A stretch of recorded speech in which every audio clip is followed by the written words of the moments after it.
So I just got done doing a training here in Fort Smith, Arkansas, and it was amazing. Like it was super duper fun. I trained a community mental health organization.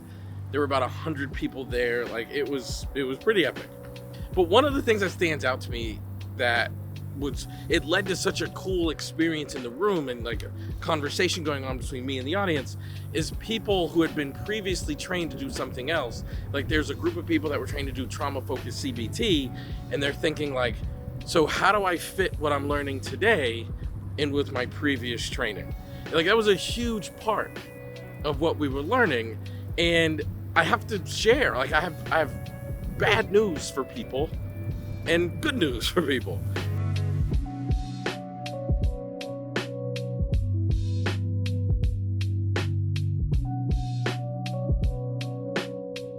So the bad news is, like, solution-focused brief therapy is a very specific way of doing this work. It's a very specific way of doing like help and change work that's associated with psychotherapy. So if you try to think like, how do I do something like trauma-focused CBT, where I focus on going into, somebody in the room was literally like, how do you get through the crust and into the poo? And I thought to myself like, I don't want to go into the poo. Like, I don't want to, even in like real life, like I don't want to go into the poo. That's not how we do this work. So in essence, like, how do I go into this deep stuff and then also do the solution focused work? And the bad news is you can't, like, they're not like puzzles of the same. So it's not like this piece fits with this piece. And the woman said, you know what, I'm realizing that they're two different puzzles. And I think that's the good news, is once we realize they're two different puzzles, then you go about learning this approach differently, and you understand that I can't combine solution-focused brief therapy with something that it does not mix with. Because solution-focused brief therapy is a very specific way of doing this work, where we are devoted to the desired outcome the client wants to achieve, where we're focused on doing a description of the presence of that desired outcome, and we really honor client agency.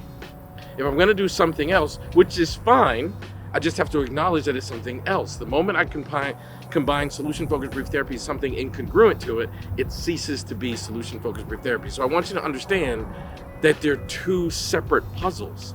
They're not like, how do I take these puzzle pieces and fit it to what I already do? You have to go about understanding that it's a completely different way of working. And once you understand that, then you understand you don't have to combine solution-focused brief therapy with other things.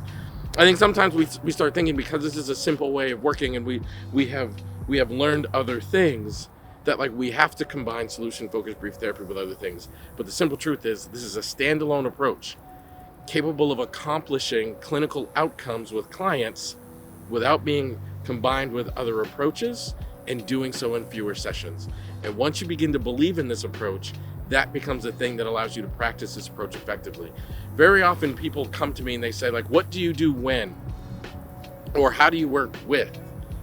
And I realize it's not that that person doesn't understand the approach. It's not that that person doesn't know how to do it. What I realize is they don't have the confidence and belief in this approach. So when they face a scenario that causes them doubt, they cease to be effective with their clients. So what they're really asking is, how do I stay effective with my clients? And the simple truth is, you just have to believe. And it starts with understanding I don't have to combine solution-focused brief therapy with something else. I have to recognize that it's a completely separate puzzle from other approaches. So I don't take pieces from here and put them over here. I have to recognize the two separate things. And once I do that, then I can choose to do CBT, or I can choose to do solution focused, or I can choose to do trauma focused CBT, but I can't go about combining them in that way because they don't mix. And I have to understand that I can choose to do solution focused brief therapy and accomplish successful clinical outcomes with my clients, and I don't need to combine it with anything else.